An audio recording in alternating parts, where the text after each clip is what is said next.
So we've all heard that the uncertainty is the new normal, but what happens when that uncertainty accelerates?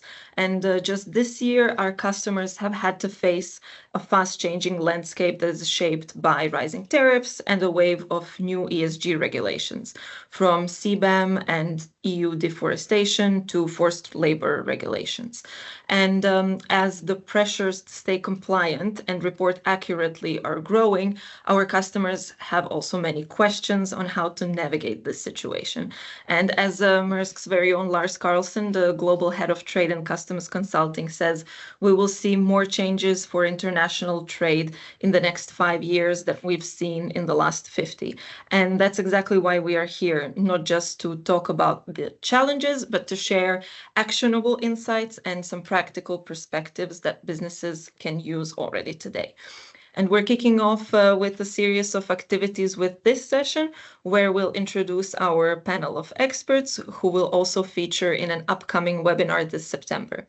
And helping us unpack what these changes mean on the ground and how companies can respond, we have our panel of experts working at the center of these developments, including Valerie Picard, the head of trade at the International Chamber of Commerce, Robert Skidmore, the chief of sector and enterprise competitiveness section at the International Trade Center, then Dieter Krockauer, Vice President of Carbon Transformation at carbmee, and Lars Karlsson, the Global Head of Customs Consulting at Maersk.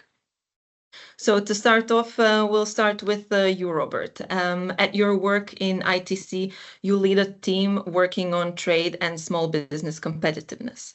Can you tell us how does the current tariff uncertainty and the new ESG regulations, in your experience, impact trade, specifically of small and medium-sized companies?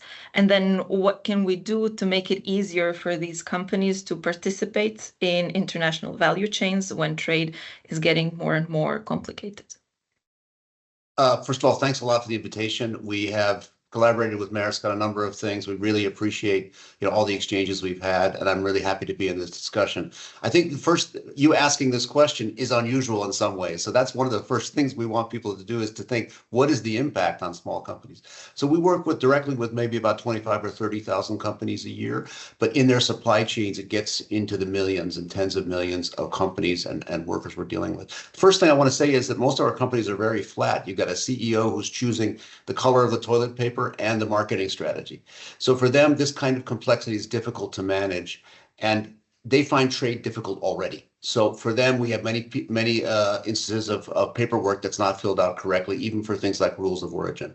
So we're talking about a next level of complexity coming from, for instance, ESG regulations you mentioned in your question, not just the EU, but there's a wide panoply of these things.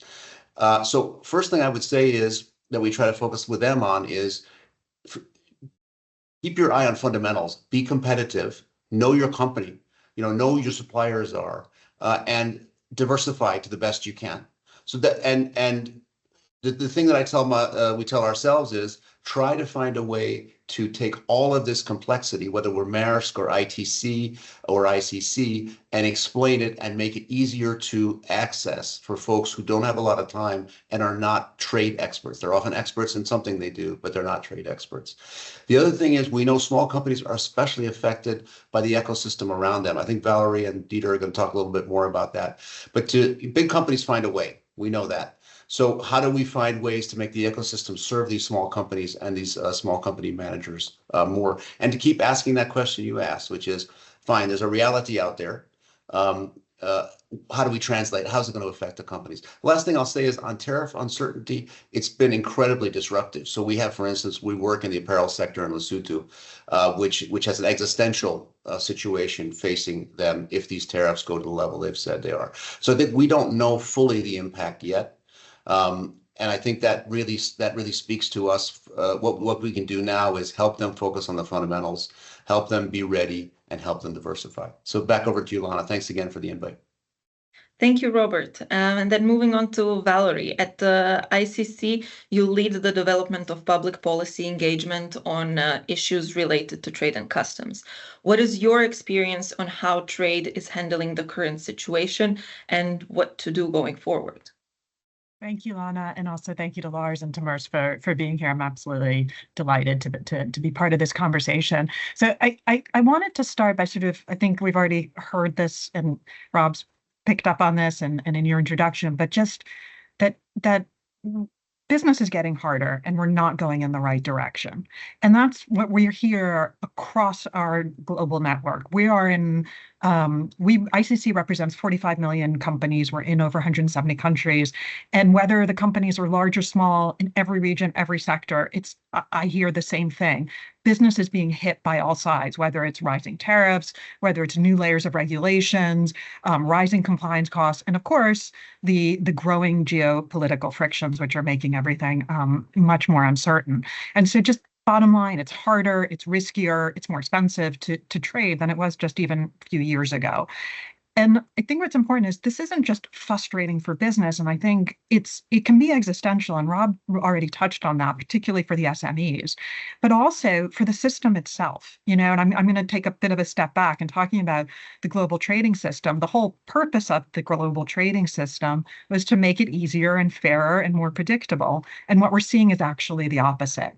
And what the concern that we have is that and I think I liked it because Rob used the word fundamentals. I'm also using the word fundamentals, and the fundamentals are at stake in the system. So we need, and I'm going to come back to this, is that we need to go back to those first principles. And the fear that we have and the worry is that it's going to buckle under the weight of all of these rising pressures. So I was going to make 4 points in very short time, because to your question about where do we go from here? So first of all, as I alluded to, one, we need to get back to basics. Why the reason that the system was set up in the first place. For business, the fundamentals haven't changed. The reason we built that global trading system and why business supported it from the start still holds true today. And basically to create stability, predictability, a level playing field. And so we need to reinforce those core principles and send that message that it matters to business. Second, and I know this is going to be difficult, but we need governments to commit to meaningful multilateral solutions. I know it's not easy at the moment. I know it's almost hard to think about, but it's just the reality is piecemeal is not going to get us where we need to be. And if we look at the way that trade regulation and rulemaking is happening, it's either moving too slowly, so it's stuck in sort of years of negotiations with limited or no outcomes, or moving too fast, with sort of this onslaught of unilateral regulations and trade measures coming at businesses sometimes overnight. And the reality is neither is working. So what we need is a trading system that keeps pace with today's business realities and the new business models of the 21st century. And for that, we will need serious political will to revitalize the trading system. 3, absolutely essential, business needs to have a seat at the table and have a voice in shaping the solutions. We still see too many gaps between the rulemaking process and then what's actually happening on the ground. So we really need to make sure that we've got mechanisms in place and all of the rulemaking, whether it's local, national, regional, or multilateral, to allow business to crowd in its expertise and viewpoints, because otherwise we just won't reach the solutions that we need to. And so, and I'll just end on maybe 2 sort of positive, because I don't want to be all doom and gloom, but 2 positive examples. One is from our experience at the World Customs Organization, where we do have a formal relationship with the WCO that allows us to participate in their technical working committees. And it really allows us to provide expertise, insights. We respond to questions. We really see the difference in helping to shape practicable, workable solutions and standards. And then I'll just say is that finally, scale what's working. And I'll take the Global Alliance for Trade Facilitation. It's a great example of a successful public-private partnership. And again, one that's been supported by Maersk from the beginning. And so what we really need to do is to scale up those solutions and really look to what's working, not just what's not. I know it's often very easy to just get caught up in what's not working. And so just to conclude on, I'll just say absolutely essential that we do a diagnostic of what's not working, that we understand how we got there, but we also need to focus not just on what's broken, but also let's talk about those solutions. And so I'm really glad for this webinar and to be here and be able to be discussing those. Because it as Rob said earlier, it really matters to businesses across the world and for their not just to operate and grow their businesses, but for their very livelihood. So I'll stop there and hand it back to you, Lana. Thank you, Valerie. Now a question for Dieter. carbmee is providing solutions to industry for ESG reporting, like the joint full-scale solution for the carbon border adjustment mechanism, together with Maersk. How do you see companies responding to these new demands? And in your expertise, what could they be doing differently? Yeah, also thanks a lot for the question, first of all, Alana, and also thanks a lot for the invitation. Happy to be here and happy to give some insights for these really very important topics. Yeah. So first of all, carbmee, as you said, is a software solution provider in the carbon management space and also in the ESG space. And what we see the last 3, 4, 5 years, that companies more and more increasingly recognize the strategic and regulatory importance of ESG reporting. So that's quite important, especially when we talk about regulations or frameworks like the CBAM or the latest one with the EU deforestation regulation, which is definitely going in operational processes. So the regulations are going very deep and also along the value chain. So that's very critical. The questions how companies are responding, it's quite nice. For us as a software provider, it's really good to see that the companies invest and turn into IT platforms like our platform to, on the one hand, automate data collection, which is a mandatory thing in the regulation, and on the other hand, also track their emissions and be compliant for reporting purposes. So that's important. So most of the companies have recognized that Excel will not solve the issue. And we are just at the beginning of sustainability. The next one was also Rob was stating is the ecosystem, I call it always. So the big companies cannot be successful without the partners in the value chain. And we have customers, they have more than 50,000 suppliers along the value tier chain. And it's important that they really collaborate together across the supply chain, that they got supported. Maersk is also playing a very important role there because Maersk is really supporting the majority of clients on our global stuff. And that's really important as well, so that the collaboration between the parties is strengthened. What is also important is, and this is increasing day by day, the expertise in the companies. So when I look back some years, it was difficult for me to explain scope 1 to 3 in the carbon management space. Now I see that organizations are set up, that expertise is in the organization, in the company, and that's important, especially for organizations which really see a compliance, not only as a compliance, they see it as, if it's done seriously, as a chance to be better than others, have a competitive advantage in that, taking this. And what could be done differently? It's also a good question. We see that right now the regulations are a bit decreasing from the strictness, I would say, but this should not lead to the fact that companies do nothing, because the regulations will come back and even stronger. So, and our recommendation is, and we already work with a lot of global operating companies and their supplier base, is we also tell them, okay, please continue what you started, be proactive and do not react just when a regulation is kicking in. So please take the chance to join and go the way already started. And use tools for ESG as a tool for competitive advantage. Be proactive and put the ESG topics into your own company strategies. What is also visible right now, also in terms of the ecosystem, that they on the one hand collaborate together, that hurdles are removed, standards are defined, along the value chains, and that's important because we talk about cross-border trade. Yeah, so there are standards popping up, which also Rob was telling, and also Valerie. So that's also important. Yeah, and then clear, defined structures in the organization. So embedding ESG in an organization like a procurement or like in a compliance organization to really push this on a central organization point of view. Yeah, and then what I said as well, take the chance of the compliance topic to really do forecast scenarios, modeling into the future. In the example of CBAM, yeah, if you do CBAM reporting based on the regulation, it's also important, and for you important, to know how CBAM or raw material prices are evolving in the next 5 to 10 years. So this is for you as an organization really important, independent if you are a corporate or you're an SME.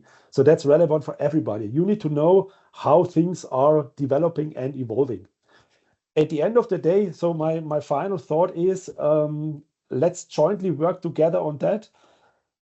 Take solutions like our carbmee solution as the foundation for you as an organization, not only to comply with the regulation, but also to really take actions for the future. And this is what we see. And yeah, this is what I could really recommend to each and everybody. Go the way, continue the way you already started. Thank you, Dieter. And Lars, moving to you, Maersk is moving goods around the world with an ambition to serve customers' supply chains end to end. Can you tell us what is Maersk and the industry doing to mitigate the challenges that we've heard, and what practical solutions do we have available today? No, thank you very much, and thank you to all colleagues for joining us in this dialogue that will continue, as you said, Lana, going forward now, because we know these are very serious questions that we just need to find practical solutions and answers to. And as my colleagues have said, we are in an unprecedented time of uncertainty, and uncertainty is what companies do not want. So the first thing to realize is this is not going away. This is the way it's going to be. We can call it the new normal, or there will be a new normal tomorrow, but it's not going back. So after years and decades of tariff decreases, we will now see raising tariffs. There will be stability, but there will be higher tariffs. And it's not only tariffs, as Dieter talked about, there's ESG regulations. While in Europe we have, of course, CBAM and EUDR, we have forced labor in US. We are looking at 12 new ESG regulations in various territories and markets around the world. That is on the way. They're all similar, but they're also different. And of course, we already know that when it comes to examples like tariffs, people and companies are already overpaying. In average 5 to 6%. That was before the US raise of tariffs. And you need to be in control of that in a different way. We also know that more than 20% of delays at borders are caused by bad customs planning. So the key is to be proactive, as Dieter said, and Rob and Valerie have talked about as well. It's not a good practice or strategy to wait and see. You need actually to take responsibility and act on this. And I always say, like, trade is like water. It finds its way, but it needs to be navigating ways that are compliant, because it's very dangerous for companies to find ways of trying to avoid some of these new regulations or the higher tariffs. You need to do it in a compliant way. Trade compliance have become the license to play. And that is why in uncertainty you need more agility. So how does a company today, small, medium-sized or big, actually get more agility to be able to handle these changes that are coming? Well, the answer is data, and that is what the industry and we in Maersk are doing 24/7 since several years back, is of course to manage data in new ways, trying to collect it, validate it, verify it in various ways, use and reuse it as much as possible in the gain of meeting these regulations, but of course serving customers end to end, as you were saying, Lana. And actually this week, and I know many competitors are working in similar ways, we are launching what we call the Trade and Tariff Studio, which is basically a new platform where we use the data we have access to actually proactively help our customers in this.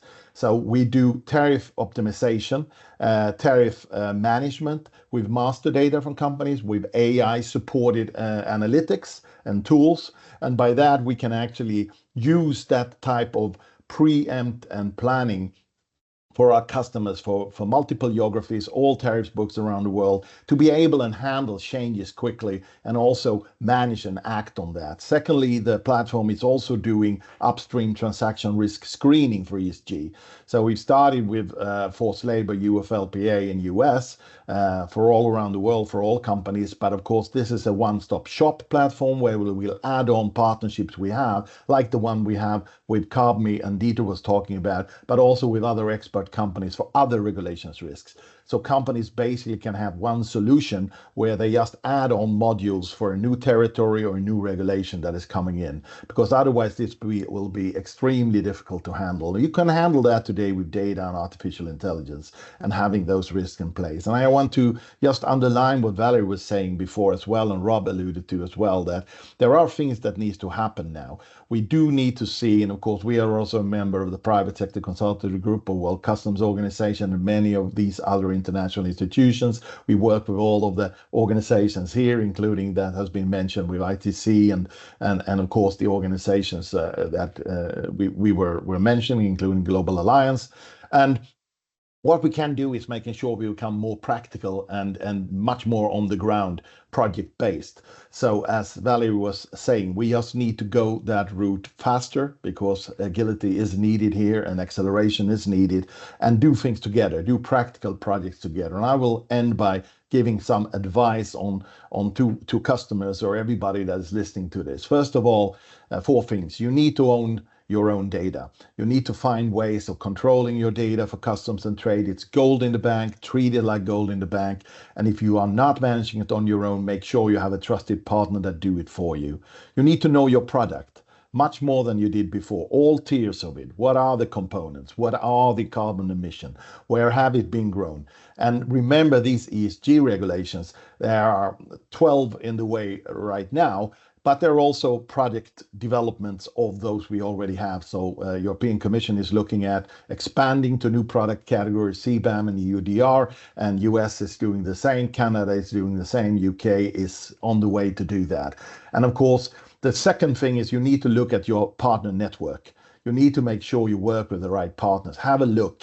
You might have an old partner network that could do some things, but are you ready for Global Trade 2.0? Do you have your own data? Can you work with the right partners to make this happen? That's the second thing. And the third and final thing is look for solutions that are multi-market and multifunctional if you can, because it's impossible for a small and medium-sized company to have 15 different software solutions on their own, or having different type of partners everywhere, or having all of these 50, 60 brokers in one country. It's not possible anymore. You need to find your partners and you need to look for solutions that can handle this. And I think we in private sector need to take a bigger responsibility.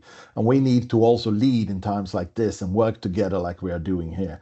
So doing right, there is a possibility to actually not only see increasing costs, but actually save money as well. Because if you pay the right tariffs, well, you will pay less than you're doing today. That's the average, what we know. Use the free trade agreements in our platform. That's automatic, but just find ways of utilizing what is already there to help you, and use the simplifications that is there. And if you do that in correct way and you are compliant, you will actually make money instead of pay more. Thank you, Lars, and thank you everyone for your insights. I have one final question for everyone before we close off, and that is, what is the one most important thing for companies to do right now? Maybe Valerie, we can start with you. Thanks, Anna. I guess what I would say is staying, well, if I can have two, I'd stay informed and stay engaged. I think business really needs to be part of what's shaping of what comes next. So whether it's through opportunities for public-private partnerships, your dialogue with governments, engaging in global processes, companies, we can't afford to be sitting on the sidelines. And I think the voice of business really needs to be strong at this moment. So I would say stay engaged, and and if you go talk to your local chamber of commerce, because they want to hear from you. So, and there and hand it back. Thank you, Valerie. Robert, in your opinion, the one most important thing?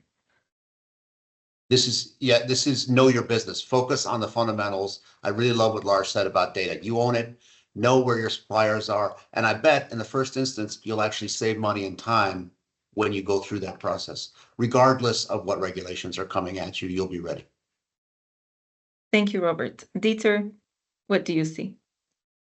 Yeah, so you always need to be aware that you are not alone. Yeah. Also, Lars said there are a lot of challenges for sure. We are talking to clients. They really see a lot of challenges, more challenges than other things. So that's why don't be afraid to take expertise, to take your partner. Also, what Lars said, we can overcome these challenges. We have solutions. We have the expertise. Together, we can make this. And also important, what Lars said, if you do it right, there is something in for you. Yeah, so you're not alone, and there is something in for you if you do it right. So let's keep going. Yeah. Thank you, Dieter. Lars, anything to conclude? Yes, absolutely. Steve Jobs said crisis is good because it's the only thing that changes us. And I think we can make this opportunity as well as for change. We need to be positive. So act now. Don't sit and wait. Make sure that you're more agile than your competitors. And by doing that, I agree with what Rob, Valerie, and Dieter have said here, that there are opportunities, but we need to engage. We need to do this, and we need to do it now. Customs has never been more important than now, but it will be more important tomorrow. Thank you. And thank you all for your contributions and insights on this kickoff event. I would like to take this opportunity to invite our viewers to join us again in September, when the same panel will meet again and dive even deeper into